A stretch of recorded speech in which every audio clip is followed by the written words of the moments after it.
This question also appears as question 4 on the engineering admissions assessment. In 2017 question 20, we are supposed to consider a saucepan filled with water and warmed from below.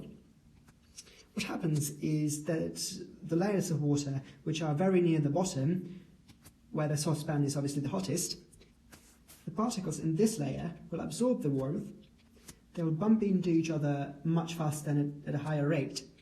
And so they will have a tendency to spread out, hence decrease the density.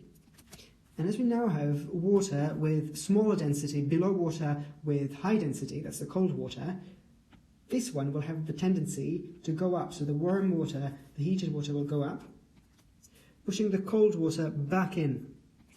And that's what fuels this circulation in the saucepan. We can see this process on 9 particles, first in cold water, then when some energy is added. They move around much faster, bump into each other, and this whole bunch of particles spreads out.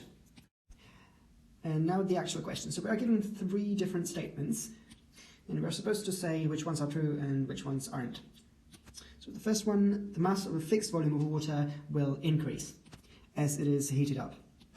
So here I have drawn about the same size box, and you can see that there are in fact fewer particles in the new heated box than in the one before. So the opposite is true. The mass has gone down, the mass of a fixed volume. So this is in fact wrong. Next up is the density of fixed volume will have decreased. So let me remind you of the definition of density. That's mass per volume. Again, taking the same volume, the smaller rectangle, we see that is indeed true because fewer particles, less mass is now enclosed by the same volume. That means less mass per the same volume, that's density decreasing.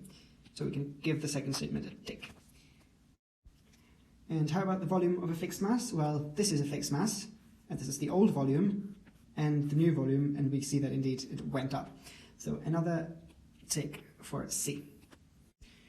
2 and 3 were correct, while statement number 1 was incorrect, which means that answer G is the right one.